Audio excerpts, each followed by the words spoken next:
మన రక్షకుడైన యేసుక్రీస్తు నామమున అందరికీ వందనాలండి.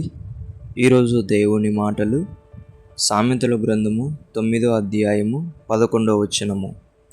నా వలన నీకు దీర్ఘాయువు కలుగును, నీవు జీవించు సంవత్సరములు అధికములగును.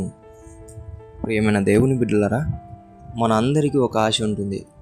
నేను ఎక్కువ రోజులు బ్రతకాలి, నేను బ్రతుకుతున్న సంవత్సరములు ఇంకా అధికములవ్వాలి అని చెప్పి. అయితే అది నీ చేతుల్లో నా చేతుల్లో ఉండేది కాదు. మన ఆయుష్, మనం బ్రతికే తీరు దేవుని చేతుల్లో ఉంటుంది.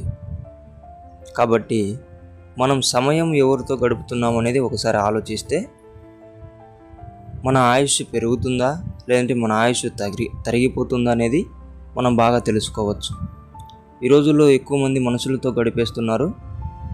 ఆయుష్ను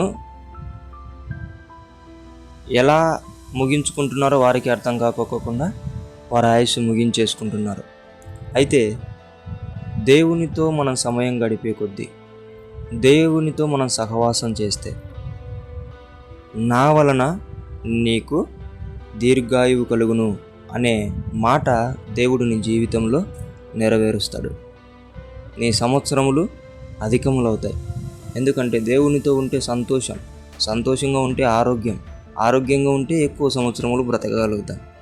కాబట్టి దేవుని బిడ్డలారా, ఈ లోకపు మనుషుల కంటే, పనుల కంటే, అందరికంటే ఎక్కువ సమయం దేవునితో గడిపి దీర్ఘాయువుగా నీవు బ్రతకాలని దేవుని బిడ్డ మనవి చేసుకుంటున్నాను.